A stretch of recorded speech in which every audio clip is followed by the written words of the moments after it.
So our topic today is going to be cost-effective analysis. We will look at cost effectiveness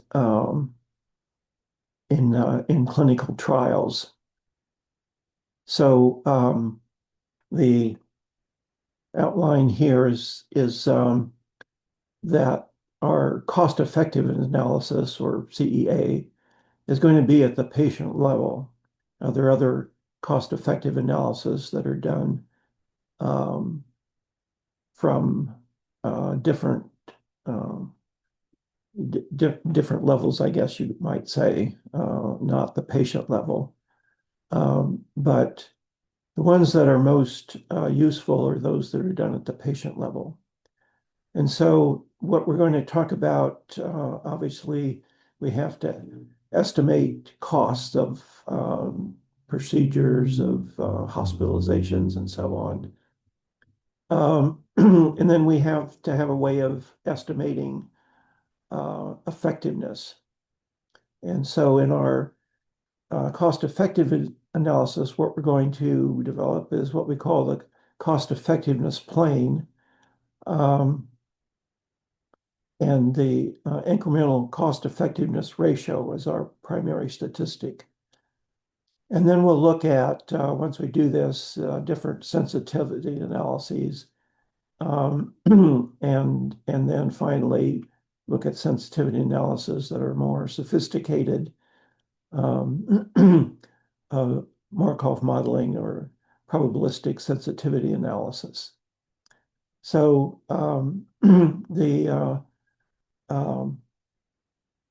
estimating of costs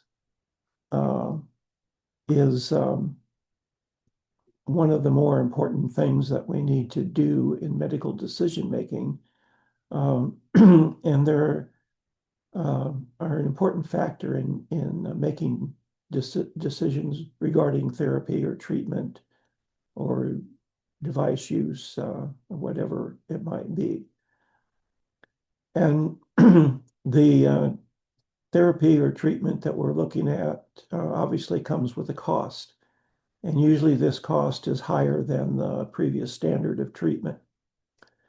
And so one of the concepts that we're going to look at is the concept of willingness to pay.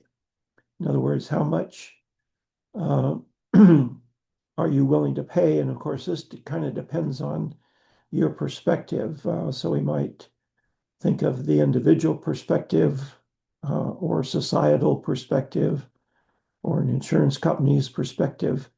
But the willingness to pay concept is one that we'll expand on in a bit. So for patient level data, obviously the two primary pieces of data that we need are, first of all, the outcome from the study. And this is typically in life years survival or life years gained. And then a further adjustment of this is to do what we call quality adjusted life years, or QALYs. And they're calculated by multiplying the survival, in other words, the life years gained, by the utility. And utility is scaled from 0 to 1, with 0 meaning death and 1 meaning perfect health. And then, of course, obviously, we need the cost of the treatment, which could involve procedures, physician cost, hospitalization cost, and obviously medication cost.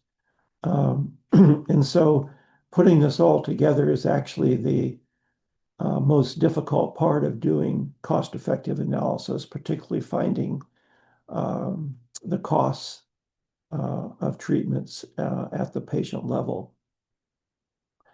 So one way this could be done is by examining, I think it's called a UBO4, maybe it's a different form now, but where for any particular hospitalization or treatment that a patient gets, every thing and every cost is itemized, although I'm not sure that's actually readily available And costing is, as I mentioned, probably the most difficult part of doing cost-effective analysis.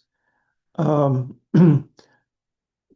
other way of doing it is getting system reimbursement schedules. And an example of that obviously would be Medicare or Medicaid. Then there's the what's called the diagnosis related group, the DRG, which for any particular procedure has a cost associated with it that's a general cost across the United States. There's a similar thing in Canada, although it's called the case mix group, but it's actually the same thing. But of course, the same procedure in the US or Canada is going to have different costs. And then as far as medications, there's a book called the Red Book of wholesale cost of drugs or medications that we can look at. But again, these are like averages that we would use. And so what do we cost? Then obviously we're going to cost the primary event, whether it's death or in the case of cardiovascular events, myocardial infarction, stroke, etc. And then whatever procedure we're looking at, we're going to need to look at serious adverse events like bleeding and so on. So we're going to have to find a cost for those. Subsequent hospitalizations, that means that once the procedure is done, will the patient be hospitalized again? Usually this is looked at within 30 days of the procedure. And then physician costs that might be separate from hospital costs, any follow-up care that's involved, and then obviously the medications involved, either in the procedure or post-treatment. And then one other thing that sometimes is looked at, but not that often, is lost wages by undergoing the treatment. What does the patient lose in terms of their work? But usually that's really difficult to estimate, and so you don't usually see that included in cost-effective analysis. So here's an example that you might be a little hard to read, but anyway, this is from the CREDO trial looking at clopidogrel. This was some years ago, maybe 20 some years ago. But anyway, what we have there is a list, and this is an exhaustive list, but of the DRG, what the categories is, its description. And then in the CREDO trial, the number of hospitalizations for the treatment group and the placebo group. And then we have two different costs, costs from MedStat, and then Medicare costs. And obviously, anytime you use Medicare costs, they're going to be less than what the actual cost is, or what the cost is from another source. And so here's a table that we did for a study a few years ago, where we looked at cardiovascular events. And these costs came from different sources, and they're listed there in the footnotes. But we had mean cost by age group, and I just listed a couple here: a fatal cardiovascular event or a non-fatal myocardial infarction. And so what we use in the cost-effective analysis is the mean. We don't use median in cost-effective analysis. We use the mean because that includes even the extremes, the extreme costs.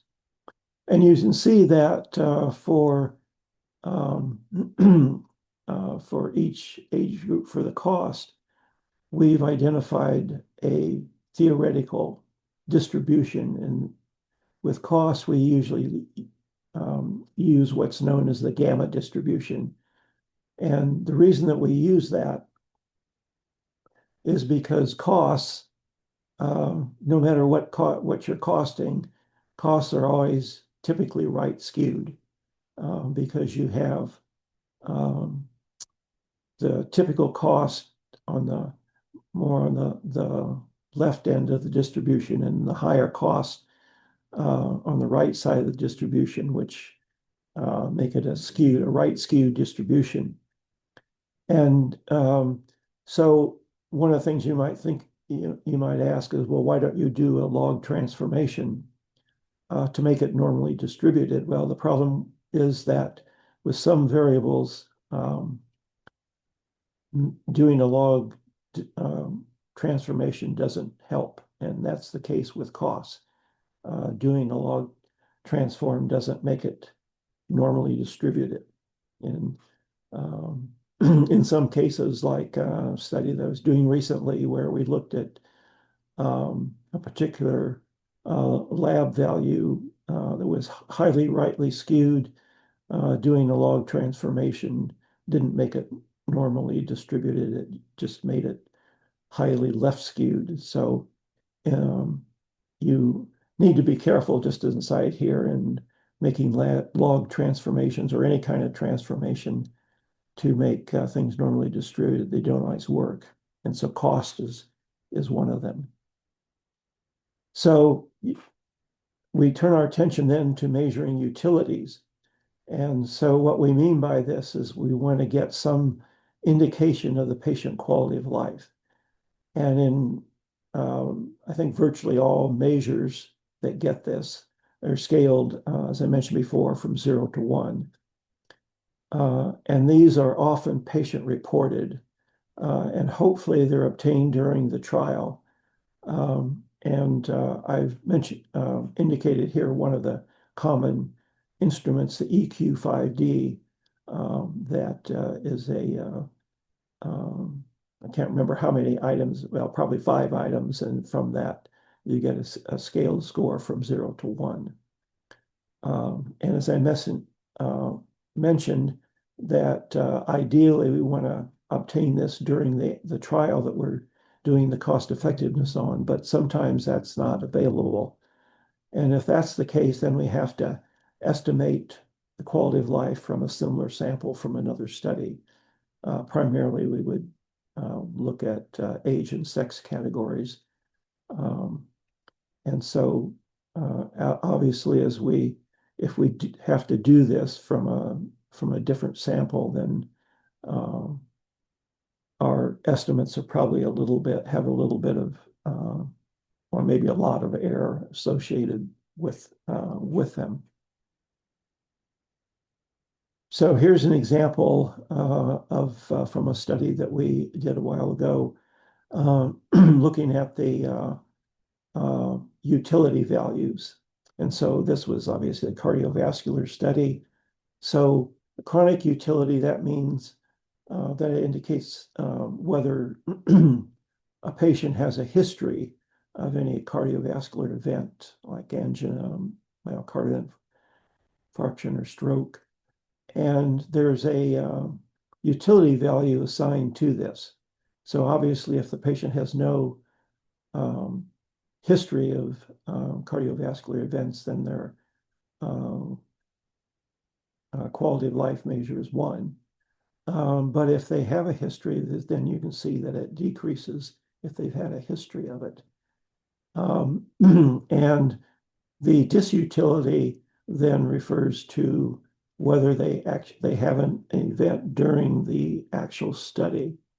And so the disutility then is a subtraction from their utility value. And so in some cases, it's more than others. Obviously, you can see that the subtraction for a stroke is, and obviously these are non-fatal events, is more than for, say, angina or percutaneous coronary intervention. And so again, these are would be just yes or no questions that indicate, do you have a history of MI or not? And so it's scale 1 to 0. And so we use a beta distribution to model the distribution of utilities. And again, you can see that we have a couple of references here that have been obtained from other sources to come up with these numbers.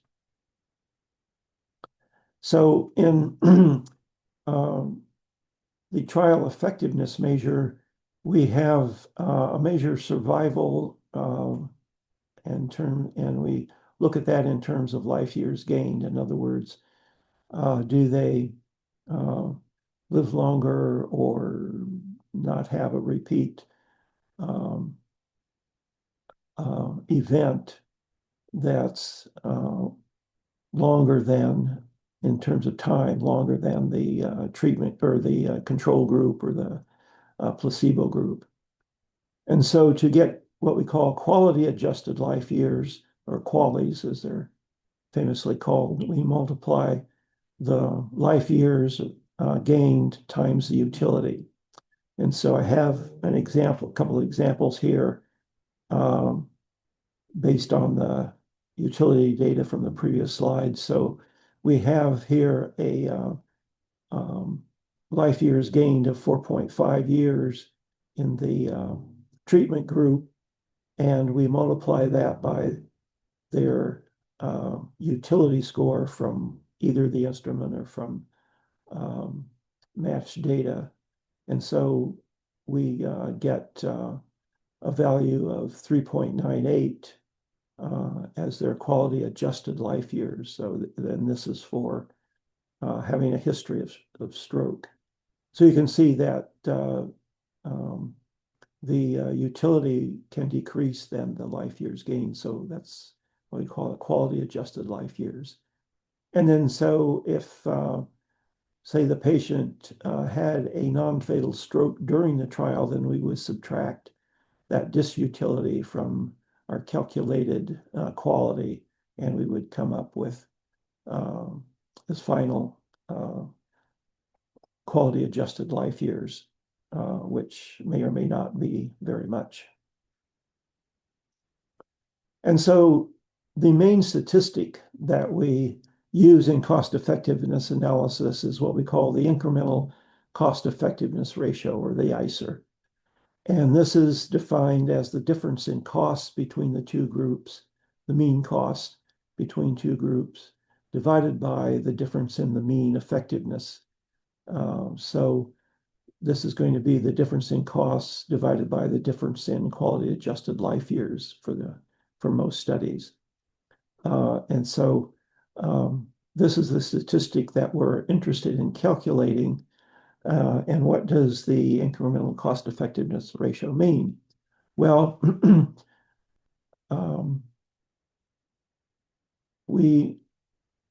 you would probably know that cost effectiveness, what is cost effectiveness, is probably relative, in fact.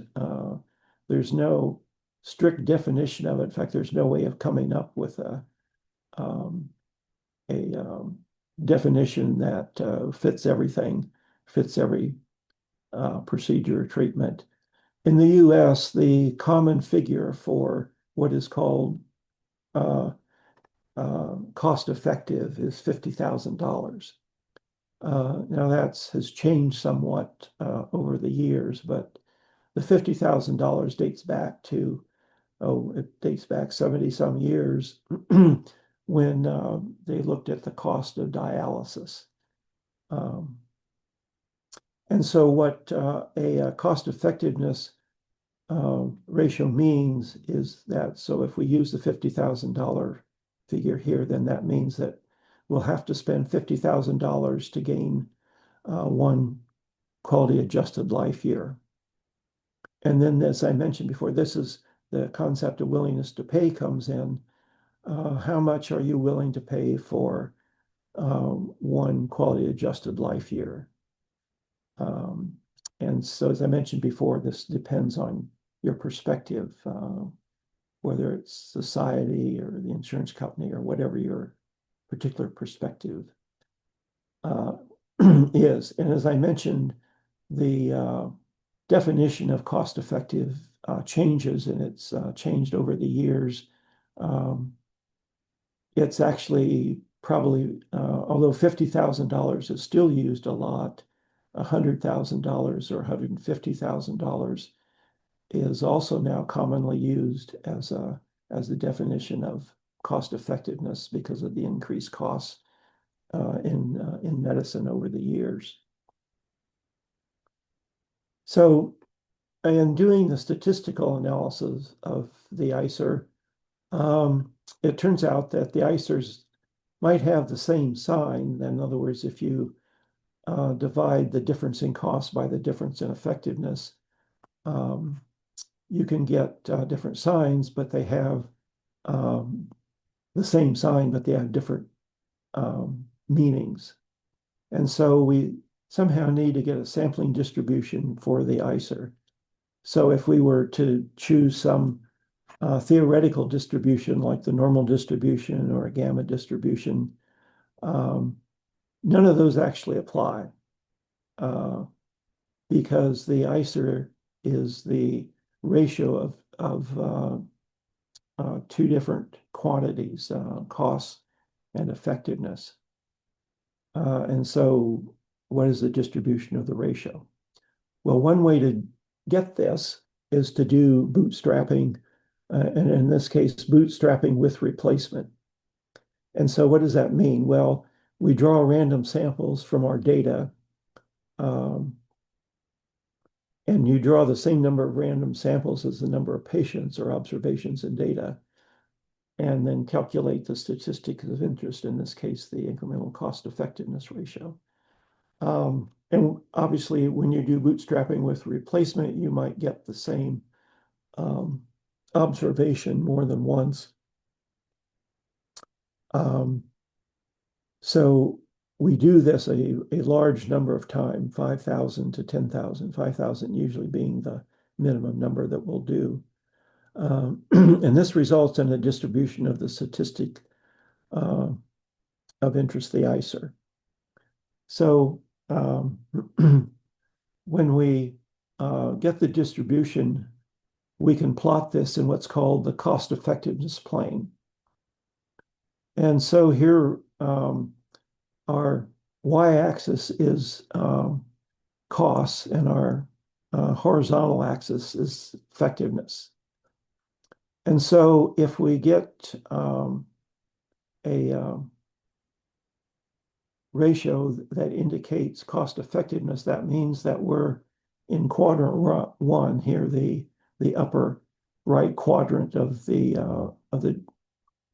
plane, of the cost effectiveness plane. And so what this means is that cost is increased. In other words, the new treatment or therapy or whatever is more expensive, but it's also more effective than whatever the control group was getting. If it turns out that the cost is actually cheaper than the previous treatment and the effectiveness is also increased, then we have what we call a dominant cost effectiveness ratio. That is, you get less cost and more effectiveness.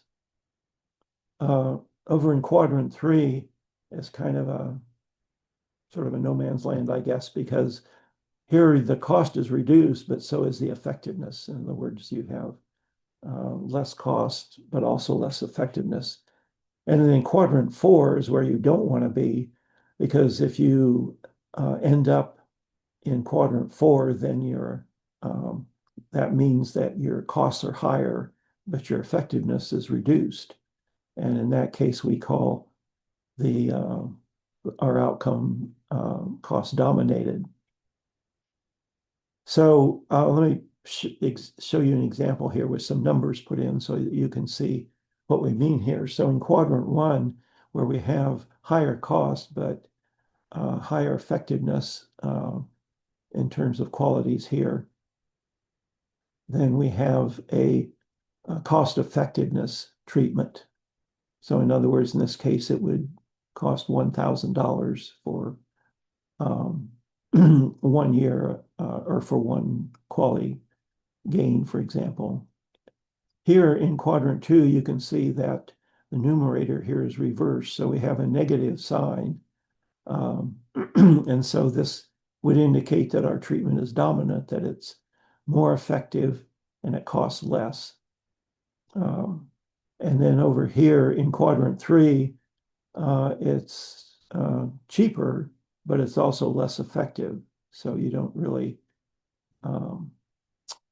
gain much in that case.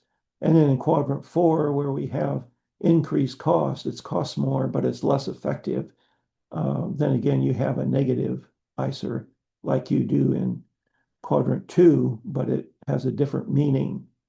And in fact, we actually don't calculate an ICER when it's falls in quadrant 4, because that's the sort of the worst case scenario, that your treatment costs more but is less effective than the standard treatment. So here's an example of how we plot this in the 4 quadrants.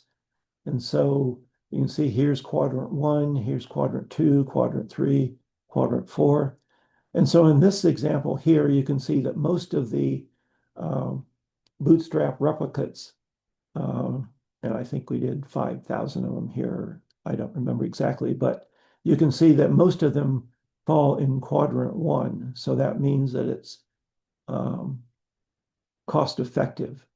And we put in this diagonal line here when we plot this to show a particular willingness to pay threshold. And so this one is actually $20,000 per life year gain.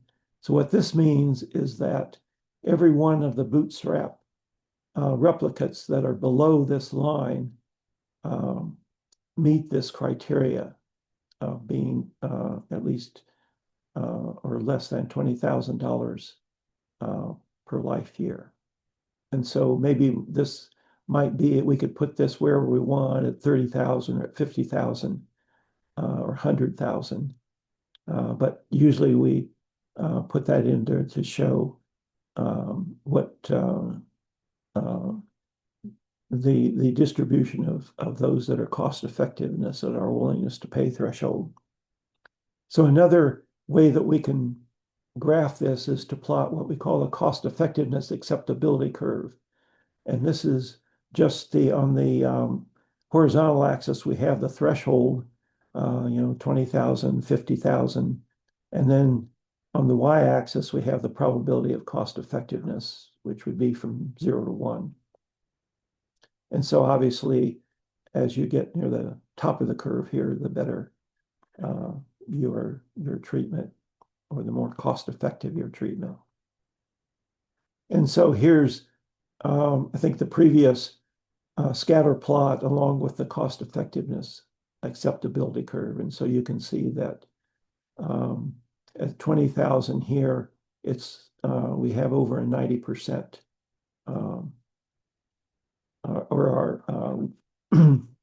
we have 90% of our bootstrap replicates are cost effective, and again here it's at 50,000, it's a little bit higher, but the cost effective acceptability curve will asymptote at obviously at 1.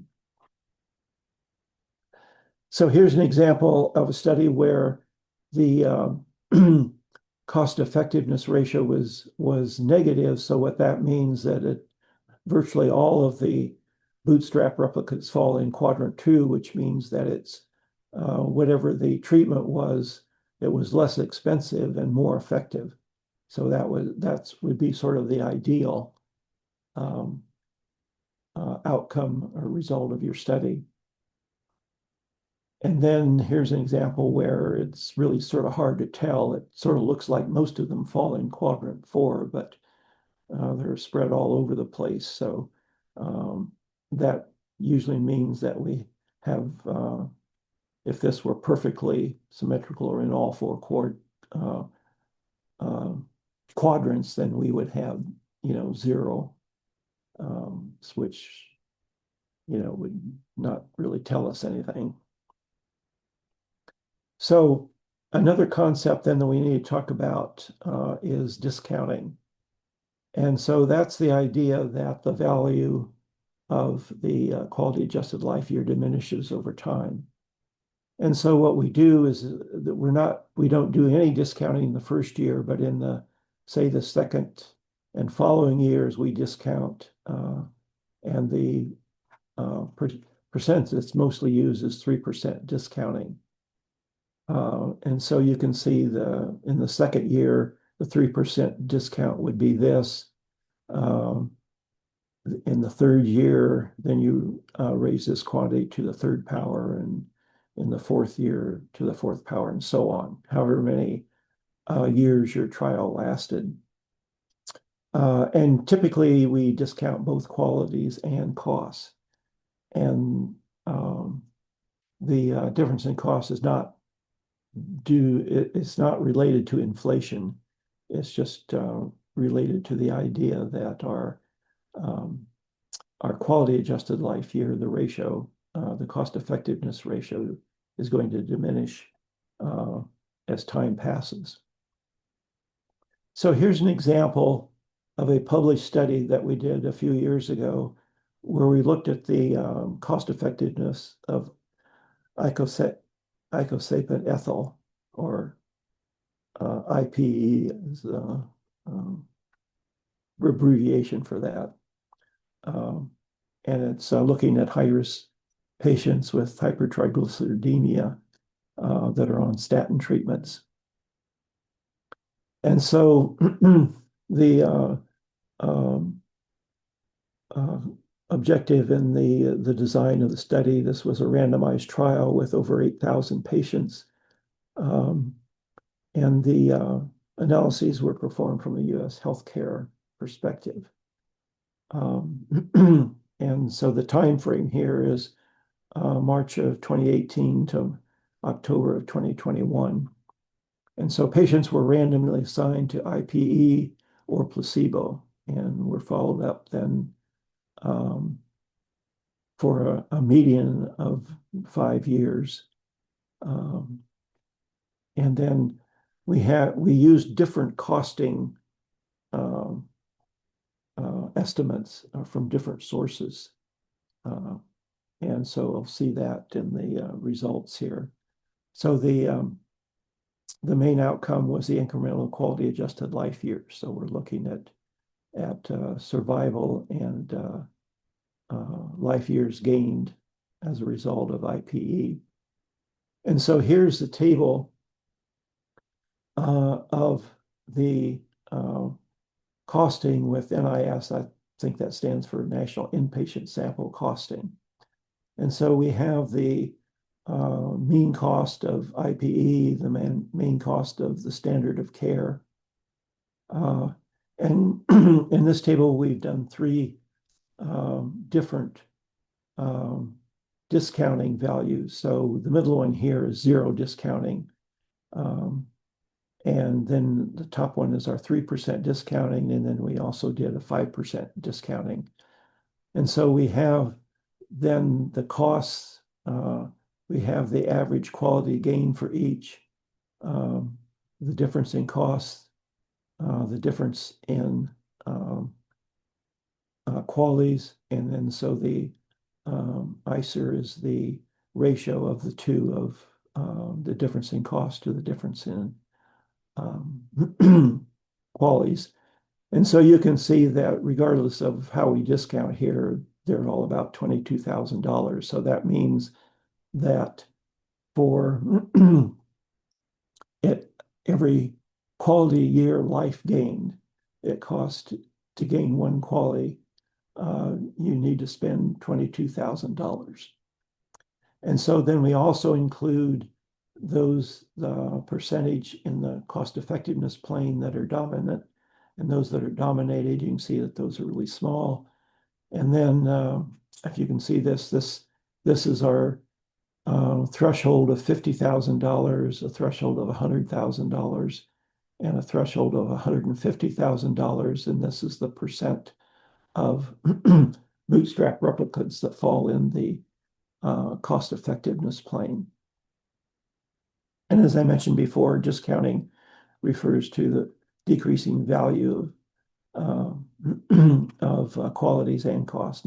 It's not related to, well, it may be related, but it's not specifically inflation of cost. And then, so here's some of the graphs that are in the article. You can see the cost effectiveness plane, and you can see that in the first one, we use what's called SSR costs, which I can't remember what that stands for, and then wholesale acquisition cost, WAC cost. And so you can see that we get different graphs here, as you would expect, using different estimates of cost.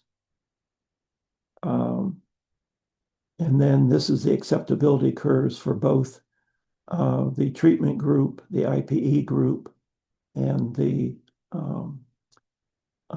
standard of care group. And again, using the different sources of costs, you can see that you get somewhat different acceptability curves. And then what also you will commonly see, or may commonly see, may not, in cost effectiveness studies is what are called tornado diagrams. And basically this is looking at cost effectiveness by looking at the range of costs. In other words, you would, for example, if I can read this, if you use the effectiveness range from 0.5 to 1.5, then you can see that our ICER here, our quality adjusted life year, means it's dominant, it's negative here. Here it would be cost effectiveness. And the top one is usually well, not usually, it's always the one that's the main one that you've done with whatever discounting you're using.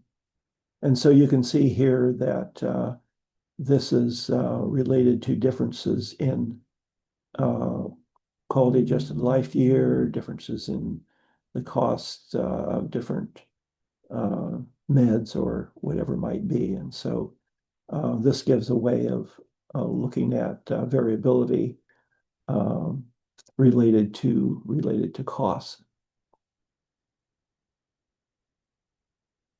And then another, whoops, sorry, went the wrong way here.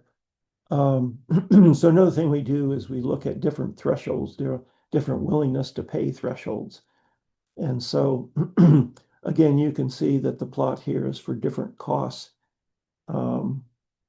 So the cost of IPE from different sources, Medicare, wholesale acquisition costs, VA. And so, for example, here, our costs during the trial period, if this is our $50,000 threshold right here, you can see that the lower cost of IPE, i.e. the VA or the SSR costs, are well under $50,000, whereas the costs based on other sources are more than that. And so some of those are over $100,000, which may be acceptable. And then the other one here, which I'll mention how we do that, or I already talked about that, about discounting, but this is looking at costs over a lifetime, not just during the trial period. And here we get a little more, what do you want to say, iffy, because you're taking the costs that you have during the trial and you're projecting those out to over a lifetime. So obviously you're going to be a little more in the area of being uncertain about your estimates. So what I want to do now is show an example of using Markov modeling for cost effectiveness and using probabilistic sensitivity analysis or Bayesian sensitivity analysis. And so here's an example of looking at the cost of urinary tract infections with treatment by estrogen and by no estrogen. And then there are I think three different methods of administering estrogen that we'll look at. And so you have the two groups here, the estrogen, the control group, and then these percentages are those that had an estrogen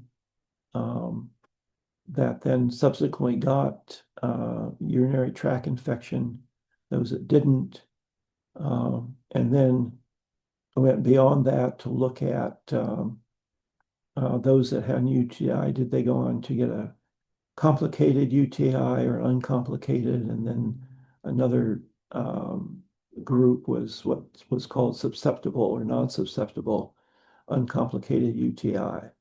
And then so we do the same sort of thing with the no estrogen group, the percentage that subsequently got a complicated UTI and uncomplicated and so on. And so we're using these percentages in our trial then to estimate costs. And again, the costs came from different sources. I think in this case, it was like hospital sources of the cost. And so here were the three different methods of administering estrogen, the cost per year, the risk reduction. In other words, that would be akin to the quality of akin to it's not exactly, but it'd be similar to what we refer to as the quality adjusted life year.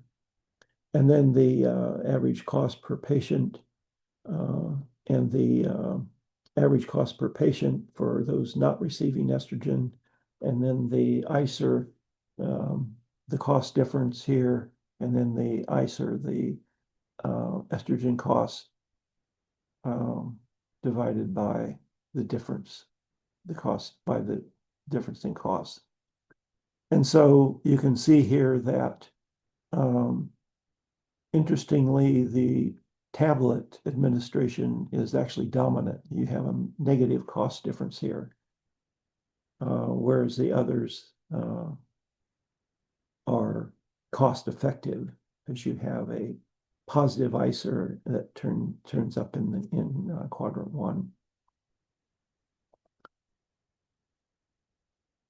So in doing this analysis, typically you would need to do sensitivity analyses as well, because obviously you're estimating costs and you might be estimating qualities as well. So that's subject to error. And so we want to demonstrate just how robust our conclusions are. In other words, are the results insensitive to changes in parameter of cost or of qualities? So the different types of sensitivity have been used. The older ones where we do one-way, two-way, or multi-way. Obviously, one-way means that you vary one source of cost at a time. Two-way, you vary two, and then multi-way where you vary more than two at a time. But of course, that gets really difficult to do.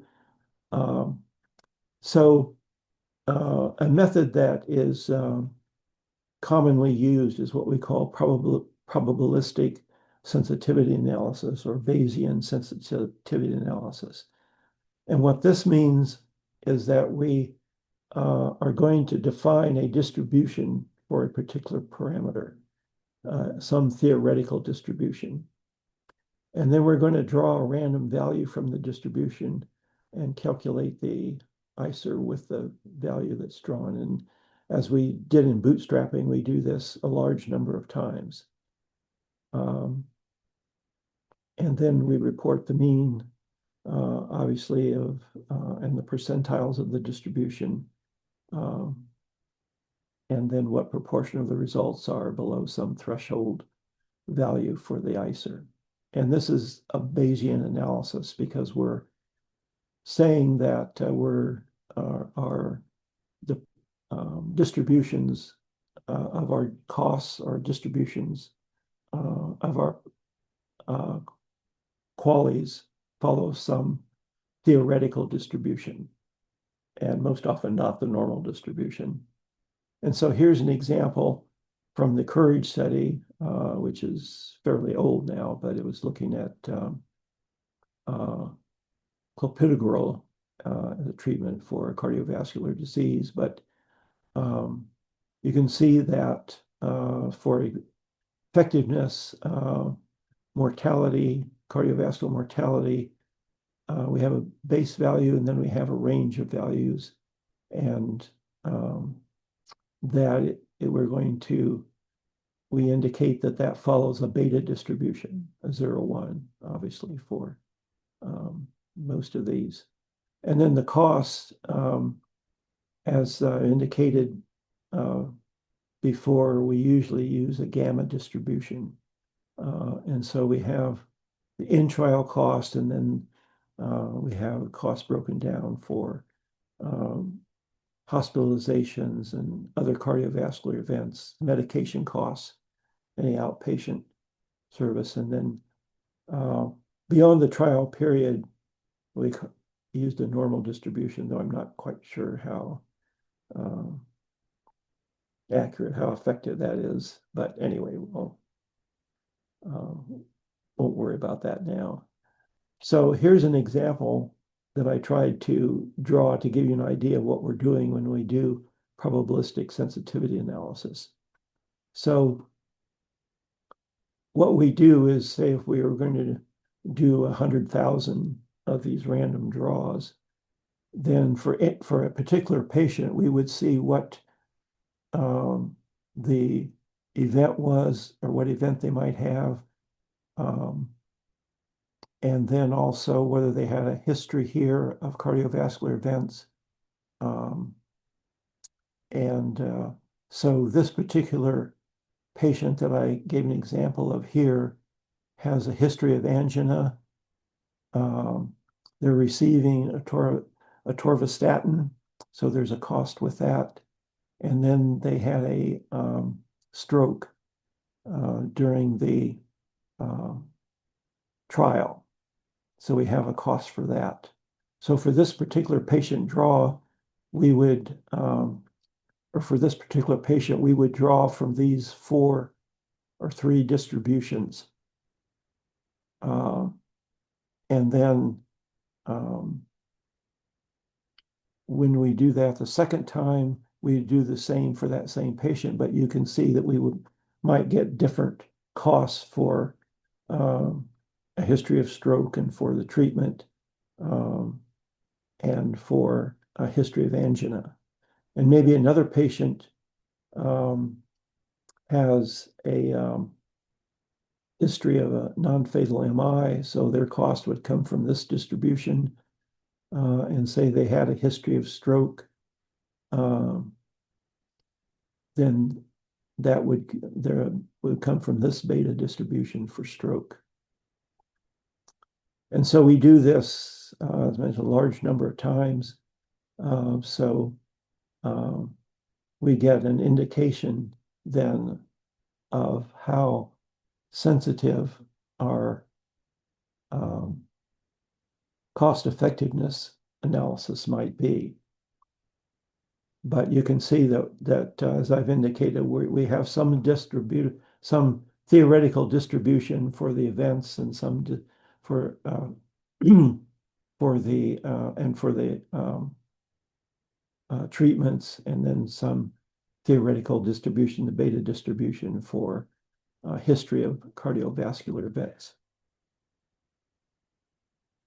So I want to just show you an example of this analysis from the COURAGE trial.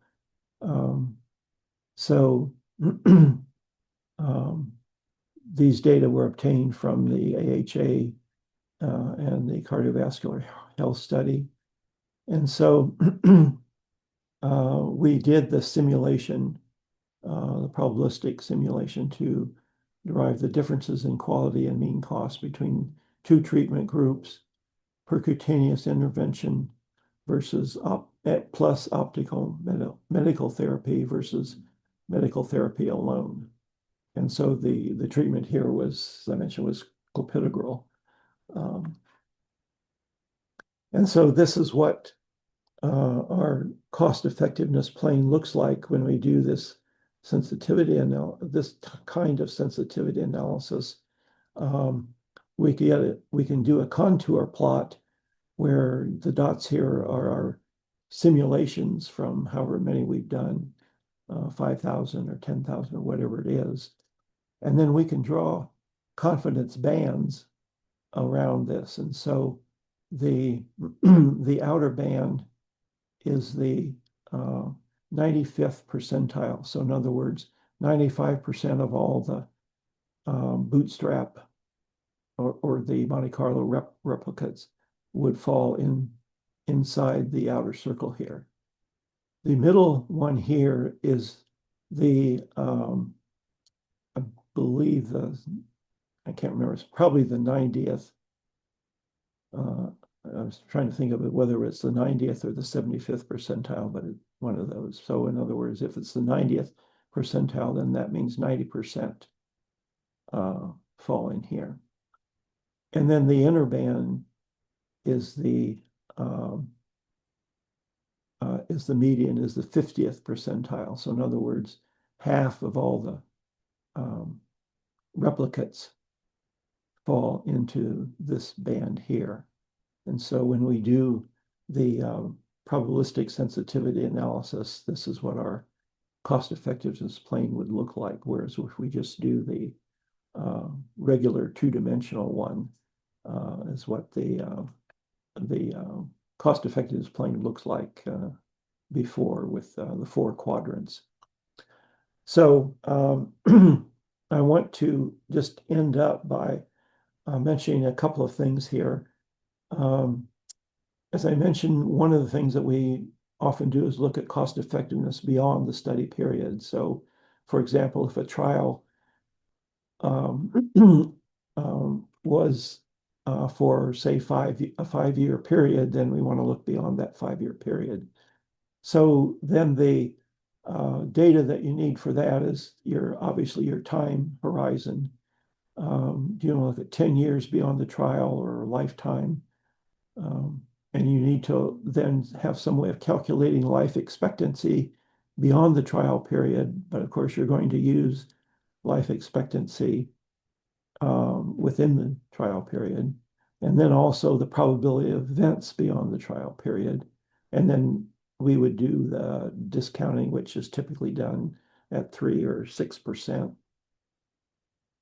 So you can see that it gets a little more iffy, I guess you'd say, when we look at cost effectiveness beyond the trial period. And then another issue that has come up, although I don't think it's much of an issue anymore, often your trial involves several different healthcare systems. In other words, you have multinational trials, and obviously different countries have different healthcare systems.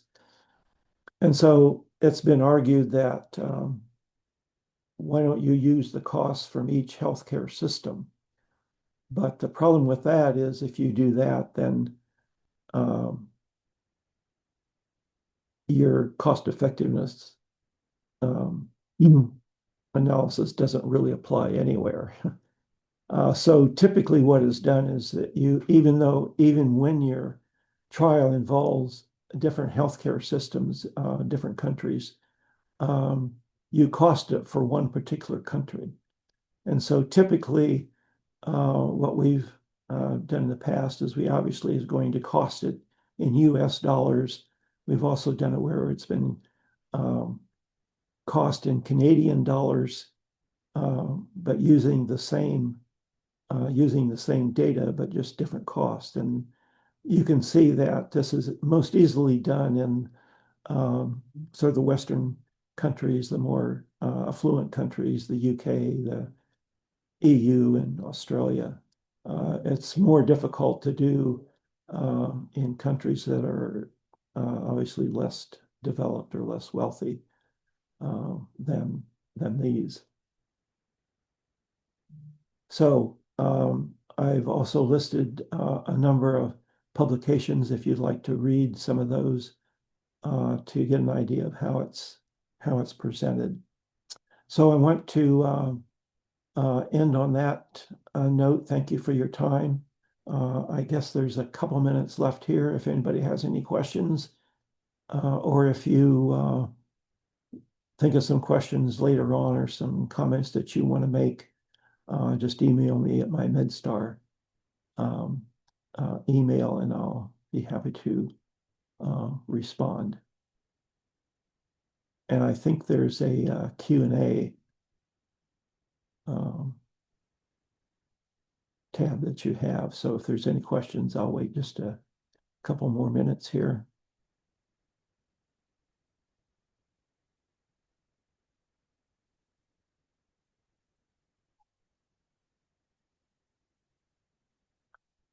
I will. I send these to the folks at Georgetown, and then they make the slides available to you, as well as the recording, which is, I think, on YouTube, or at least it used to be, but they give you that information. So thank you for your time and attention, and hope that you learn something from about doing cost-effective analysis. And we'll have another session on a different topic next month.